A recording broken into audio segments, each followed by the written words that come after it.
Oke, baik. Selamat pagi, berjumpa kembali. Salam sehat. Oke, baik. Untuk pertemuan kita kali ini membahas tentang gerak lurus beraturan. Nah, pertama coba kalian lihat ya, yang mana binatang yang bergerak di sini ya. Itu yang pertama. Nah, artinya materi kita yang mau kita bahas tidak jauh dari gerak yang ada dalam video ini. Oke, baik. Sebelum membahas lebih jauh tentang gerak lurus beraturan, yang pertama harus kita pahami di sini adalah yaitu posisi, jarak, dan perpindahan. Yang pertama kita lihat pada sumbu horizontalnya. Oke, nah di sini ada gambar seorang laki-laki dan seorang perempuan. Yang mau kita lihat di sini adalah posisinya. Oke, ini 0, 1, 2, 3, 4. Kemudian ke kiri dia minus 1, minus 2, minus 3, minus 4. Oke, posisi pria di mana? Yang pertama. Oke, sesuai dengan ini yang dinyatakan pada gambar ini, posisi pria itu berada di sebelah kirinya titik 0 ya, tepatnya di minus 4. Itu yang pertama yang perlu kita pahami. Posisinya adalah minus 4. Sedangkan posisi wanitanya itu berada di titik 3. Oke.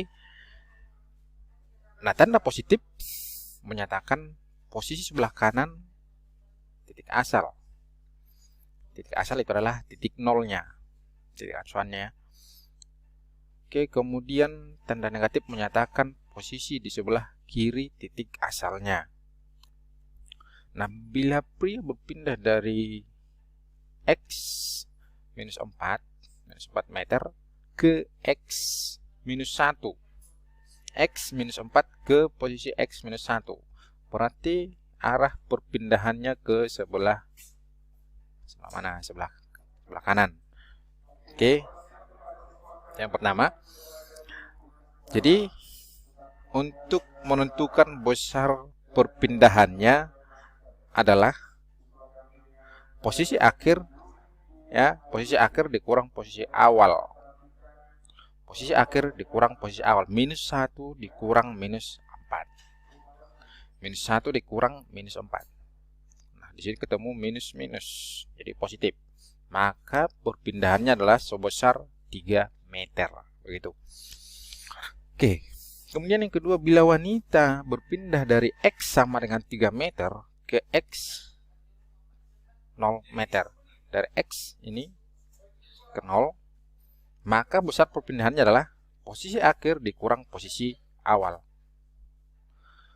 Oke, 0 dikurang 3 sama dengan minus 3. Begitu. Oke, itu pada horizontal. Sekarang pada bidang vertikalnya. Nah, di sini ada monyet dan tupai. Yang pertama kita lihat adalah posisi keranya di mana.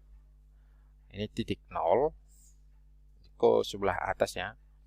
Ke atas biasanya itu bernilai positif, dan yang ke bawah ini sumbu Y ya, ke bawah dia negatif. Maka posisi keranya ya, posisi kera itu berada di Y sama dengan 4 meter. Posisi tupai itu berada di Y minus 3. Oke. Nah, bila kera turun dari Y sama dengan 4 meter ke Y 0 meter. Ingat, perpindahan itu posisi akhir dikurang posisi awal. 0 dikurang 4. Maka perpindahan kera tersebut adalah 0 dikurang 4 sama dengan minus 4. Oke. Nah, selanjutnya bila tupai naik dari posisi Y minus 3 ke Y sama dengan 0. Y minus 3 ke Y 0. Maka perpindahannya adalah posisi akhir dikurang posisi awal. 0 dikurang minus 3.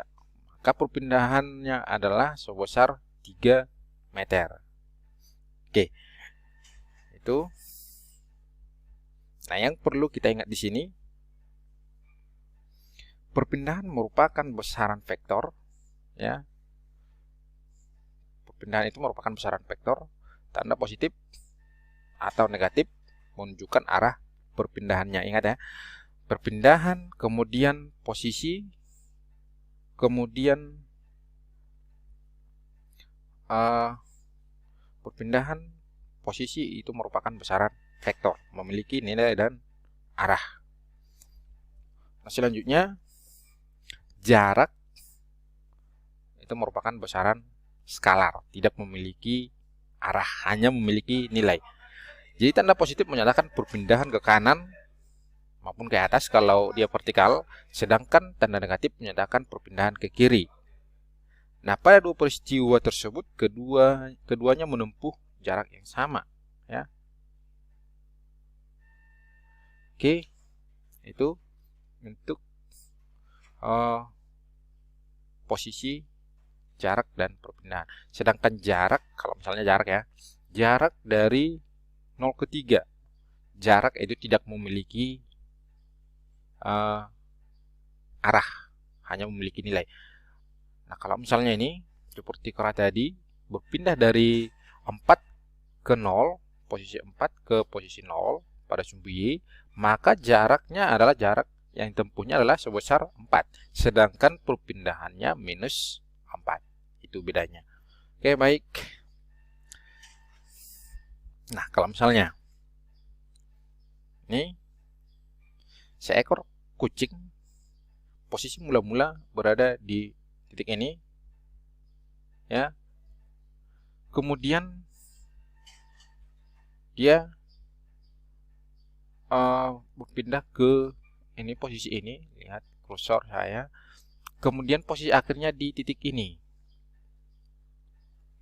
Nah, jarak yang ditempuhnya adalah panjang lintasan ini, ya, 8 tambah 6. Ingat, jarak merupakan besaran skalar. Sedangkan perpindahannya ini sesuai dengan penjumlahan vektor, ya. Sedangkan perpindahan yang dilakukan oleh si kucing itu adalah akar dari 8 kuadrat ditambah 6 kuadrat sama dengan 10. Jadi langsung garis lurus dari posisi awal ke posisi akhir, itu perpindahannya. Sedangkan jarak, ingat, jaraknya panjang seluruh lintasan. Sedangkan perpindahan adalah itu posisi awal ke posisi akhir, berapa ini jaraknya. Oke, baik. Jadi kalau misalnya nih sebuah bola, ya, sebuah bola bergerak, oke, ini posisi awalnya, kemudian bergerak dia dengan lintasan ini, maka akhirnya, titik akhirnya di sini, berhenti di sini. Maka jaraknya adalah ini panjang lintasannya, lintasan seluruhnya. Sedangkan perpindahan posisi akhir ke posisi awal, arahnya ini dari awal ke akhir, lihat arah panahnya, begitu. Oke, baik. Nah, lihat di gambar, berapa jarak yang ditempuh dari O A O B O. A-nya posisinya minus 5, kemudian O-nya, kemudian B-nya, kemudian kembali ke O. Maka 5 tambah 5 tambah 5 tambah 1 sama dengan 16. Ingat jarak ya, yang tanya di sini yang pertama. Panjang seluruh lintasan yang ditempuhnya itu 16. Sedangkan perpindahannya posisi akhir di sini, posisi awal di minus 5, maka perpindahan posisi akhir dikurang posisi awal. minus 1 dikurang minus 5 sama dengan 4. Ingat, perhatikan arah perpindahannya dari minus 5 ke minus 1. Itu. Oke, saya pikir ini bisa kalian lihat ya. Oke, gerak lurus beraturan. Nah, ciri yang pertama pada gerak lurus beraturan ini adalah bahwa kecepatan benda yang bergerak itu, sini tangkap benda sebagai partikel. Benda yang bergerak itu bergerak dengan kecepatan tetap, kecepatan konstan. Tuh, ciri dari gerak lurus beraturan, kecepatan tetap. Itu. Jadi X merupakan panjang lintasan atau S, space, jarak ya. Nah, X sama dengan V kali T, kecepatan kali waktu, kecepatan tetap. Oke. Kemudian V sama dengan S per T, T sama dengan S per V. Sedangkan untuk kecepatan rata-rata itu sama dengan X2 dikurang X1 per T2 dikurang T1. X2-nya di sini adalah posisi akhir. Kemudian X1 posisi awal. T2 dikurang T1.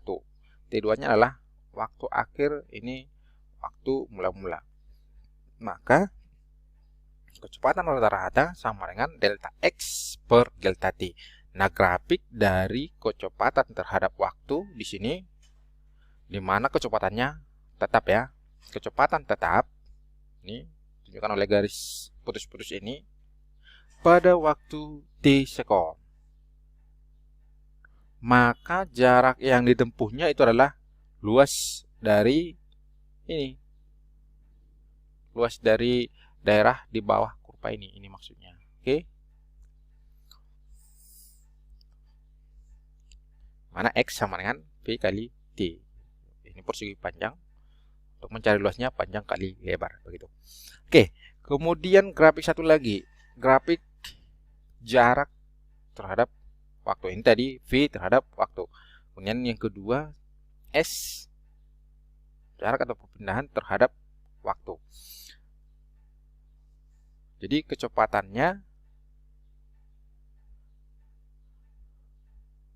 kecepatan tetap, maka ini dari garis ini bisa kita lihat bahwa semakin lama dia menempuh, semakin besar T-nya, ini ya, semakin ke kanan T-nya, maka T-nya semakin besar, kemudian semakin ke atas V-nya semakin besar juga. Itu grafik jarak terhadap waktu. Oke, baik. Kemudian grafik pada gerak lurus beraturan itu, sebuah mobil yang bergerak dengan kecepatan tetap, itu syarat utamanya. Kalau GLB, gerak lurus beraturan, kecepatan tetap.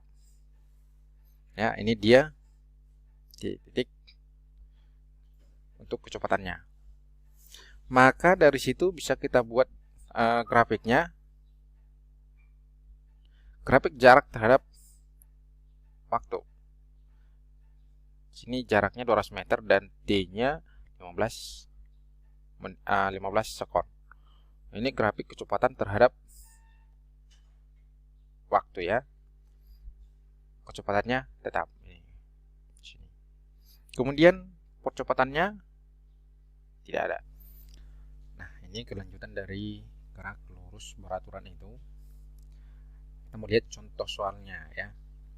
Yang pertama, sebuah mobil bergerak dengan laju 15 km per jam ya. Berapa jauh jarak yang ditempuh dalam waktu 8 jam? 15 km per jam artinya apa? 1 jam mobil itu menempuh jarak sebesar 15 km ya.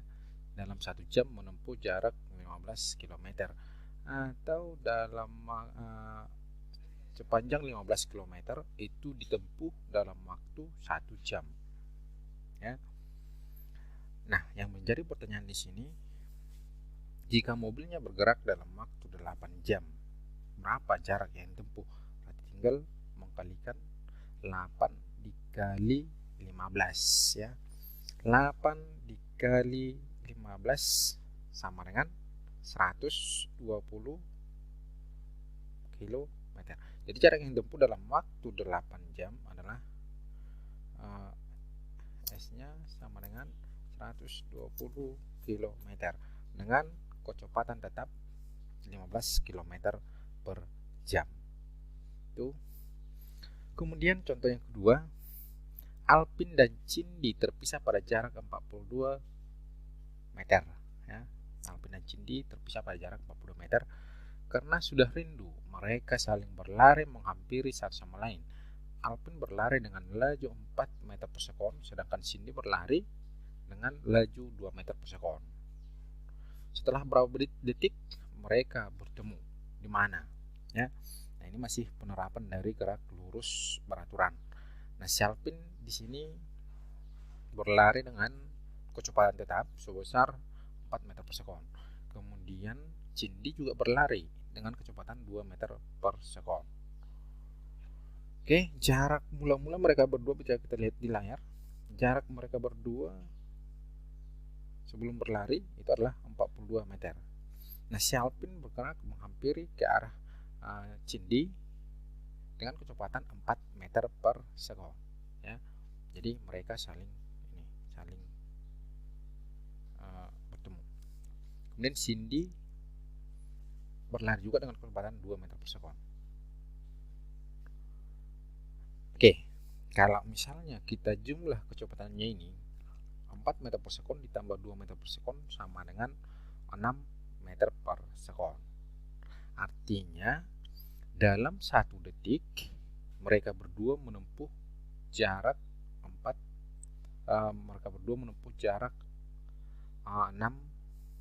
meter. Nah, di sini jarak mula-mula mereka berdua sebelum berlari adalah 42 meter. Oke. Nah, kita gunakan persamaan atau rumus pada gerak lurus beraturan. S sama dengan V kali T. Ya. Jarak sama dengan kecepatan dikali waktu. Mula-mula jarak mereka berdua adalah 42 meter. 42 meter sama dengan kecepatan mereka berdua ketika dijumlah tadi 6 meter per sekon dikali T.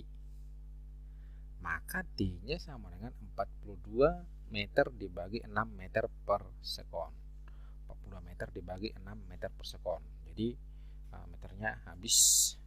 Maka waktunya ketika mereka bertemu, waktu mereka berdua setelah berlari adalah 7 sekon. Oke.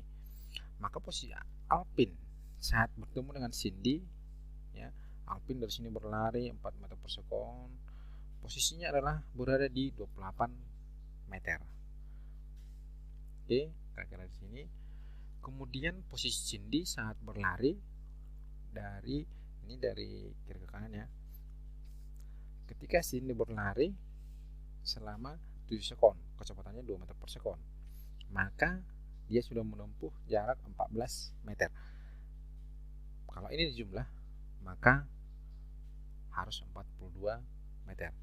Oke, itu contoh yang pertama, atau bisa juga cara mengerjakan soal ini. Kita lihat contoh soal yang berikutnya. Oke, ini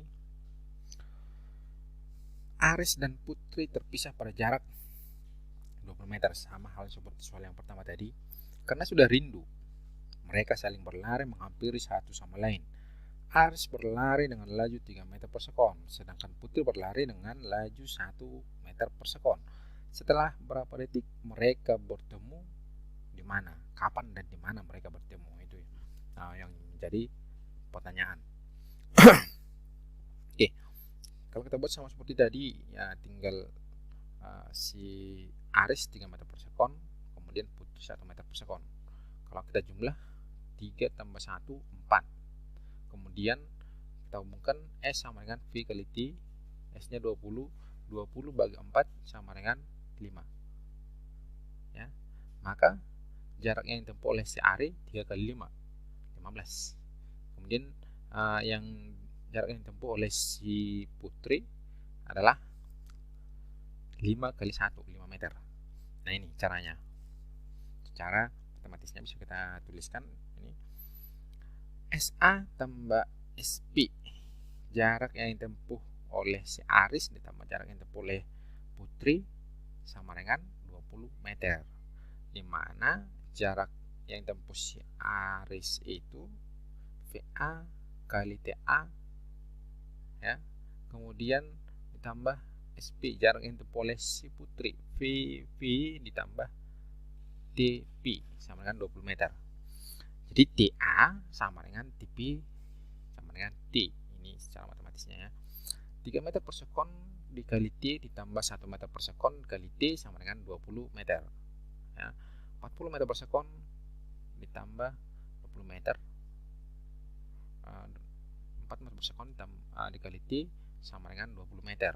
Jadi T nya sama dengan 20 meter dibagi 4 meter per sekon sama dengan 5 sekon. Nah mereka akan bertemu setelah bergerak selama 5 sekon. Si Aris bergerak 5 sekon, si Putri juga bergerak selama 5 sekon. Oke, jarak yang ditempuh oleh Aris adalah VA dikali TA sama dengan 3 meter per sekon dikali 5 sekon sama dengan 15 meter. Jadi jarak yang ditempuh oleh si Aris sama dengan 15 meter, sedangkan jarak yang ditempuh oleh Putri adalah 5 meter.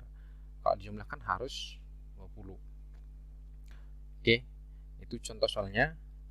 Oke, nanti untuk tugasnya ini masih ada soal di sini ya, 4 sampai 8 sama hal seperti soal yang tadi contoh soalnya. Nah ini bisa kalian kerjakan untuk soal latihan. Oke, baik, sampai di sini pertemuan kita. Semoga ini bermanfaat, ada gunanya.